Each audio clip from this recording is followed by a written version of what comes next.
नमस्कार। आज हम एक ऐसे अद्भुत ग्रंथ की गहराइयों में उतर रहे हैं जो लगभग 2500 साल पुराना है। महर्षि पाणिनि की अष्टाध्यायी। यह सिर्फ संस्कृत व्याकरण की किताब नहीं है, बल्कि इसे भाषा के वैज्ञानिक विश्लेषण का शिखर माना जाता है। सोचिए, सिर्फ 8 अध्याय और करीब 4000 बहुत छोटे छोटे सूत्र, और उनमें पूरी संस्कृत भाषा का ताना बाना। पर इसका मकसद सिर्फ व्याकरण पढ़ाना ही तो नहीं था, है ना? मेरा मतलब है, उस समय ज्ञान तो मौखिक परंपरा से चलता था, तो वैदिक मंत्रों का सही उच्चारण, सही अर्थ, उसे बचाए रखना एक बड़ी चुनौती रही होगी। पाणिनि ने शायद संस्कृत को एक स्थिर, एक सटीक ढांचा दिया ताकि ये ज्ञान सही रूप में आगे बढ़ सके। इसमें जो सबसे पहली चीज हैरान करती है वो है इसकी सूत्र शैली। नियम इतने छोटे, इतने संक्षिप्त हैं कि पहली नजर में किसी पहेली या कोड जैसे लगते हैं। जैसे आपने सुना होगा, वृद्धि राधेच, बस इतना सा सूत्र। बिल्कुल, ये संक्षिप्तता ही इसकी सबसे बड़ी ताकत है और खासियत भी। सोचिए, उस जमाने में जब लिखना पढ़ना इतना आम नहीं था, इन्हें याद रखना कितना आसान रहा होगा।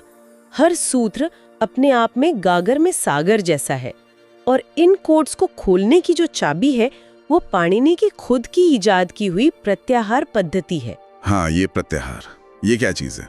सोना है इसने नियमों को और भी छोटा कर दिया। हाँ, देखिए, समझिए कि ये ध्वनियों के समूह बनाने का एक शॉर्टकट है, एक तरह का कोड। पाणिनि ने शिव सूत्र या महेश्वर सूत्र कहे जाने वाले 14 ध्वनि सूत्रों का इस्तेमाल किया। जैसे पहला सूत्र है ऐ ऊण और चौथा है ए औच। अब इनके पहले अक्षर अ और चौथे के आखिरी व्यंजन च को मिला दे तो बनता है अच, और अच का मतलब हुआ सारे स्वर, वाउल्स। तो बस अच संधि कहने भर से स्वरों से जुड़ी संधि के सारे नियम लागू हो जाते हैं। मतलब कमाल की संक्षिप्तता है। वाह, यानी कम से कम शब्दों में ज्यादा से ज्यादा बात। कमाल है। और ये सिर्फ बिखरे हुए नियम नहीं है, ये तो एक पूरी व्यवस्था है, एक सिस्टम है। सही है ना? 8 अध्याय, फिर हर अध्याय में 4 पाद। जी हाँ, ये संरचना ही अपने आप में अद्भुत है, बहुत लॉजिकल। इसमें संज्ञा, क्रिया, कारक, फिर शब्दों का जुड़ना यानी संधि, शब्दों का मिलकर नया शब्द बनना यानी समास। मतलब भाषा के लगभग हर पहलू को नियमों में बांधा गया है। और साथ में धातु पाठ भी है, जो क्रियाओं की मूल जड़ें होती है ना, रूट्स, उनकी एक पूरी लिस्ट है। इससे पता चलता है कि शब्द बनते कैसे हैं। ये पूरी व्यवस्था एक दूसरे से जुड़ी है, जैसे किसी मशीन के पुर्जे जुड़े होते हैं। और शायद इसी तार्किक संरचना की वजह से आज भी इसकी इतनी चर्चा होती है। खासकर मैंने सुना है कंप्यूटर विज्ञान के क्षेत्र में भी। निश्चित रूप से इसकी बनावट इतनी सटीक और नियमों पर आधारित है कि इसे दुनिया के सबसे पुराने एल्गोरिथम्स में से एक माना जा सकता है। आप एक सूत्र यानी एक नियम या कंडीशन लागू करते हैं और उससे खास भाषाई नतीजा, एक आउटपुट मिलता है। और नियम भी एक खास क्रम में लागू होते हैं, एक के बाद एक।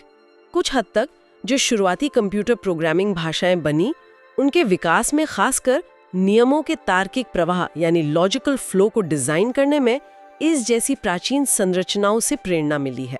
लेकिन एक सवाल मन में आता है, इतनी सटीकता, इतने नियम, क्या इससे भाषा थोड़ी कृत्रिम या बंद गई? मतलब लचीलापन कम हो गया? भाषा तो स्वाभाविक रूप से बदलती है, अपवाद भी होते हैं उसमें। बहुत अच्छा सवाल है। और देखिए, पाणिनि इस बात से अनजान नहीं थे।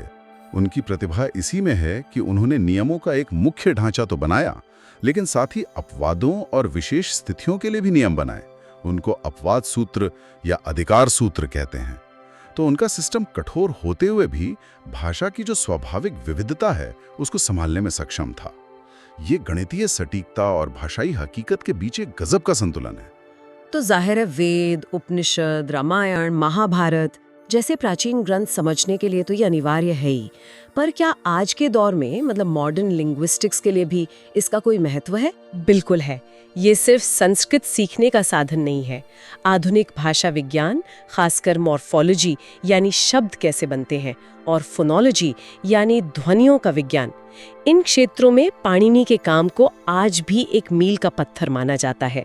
दुनिया भर की यूनिवर्सिटीज में भाषा विज्ञानी इसके विश्लेषण के तरीकों, इसकी तार्किक गहराई का अध्ययन करते हैं। ये दिखाता है कि भाषा जैसी जटिल चीज की संरचना को कितनी गहराई से समझा और व्यवस्थित किया जा सकता था, वो भी हजारों साल पहले। तो संक्षेप में कहें तो अष्टाध्यायी व्याकरण से कहीं ज्यादा है।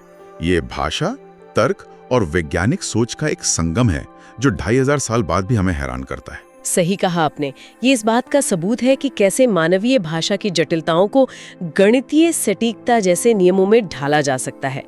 ये स्ट्रक्चरल क्लैरिटी और इंटेलेक्चुअल इकोनॉमी का एक बेजोड़ नमूना है वाकई। और यहाँ एक विचार के साथ श्रोताओं को छोड़े जाते हैं। पाणिनि ने मानवीय भाषा के पैटर्न को समझकर उसे सूत्रों में बांध दिया। हाँ।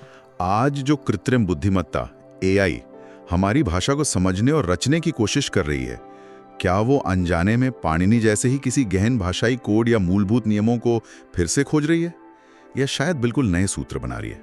सोचने वाली बात है।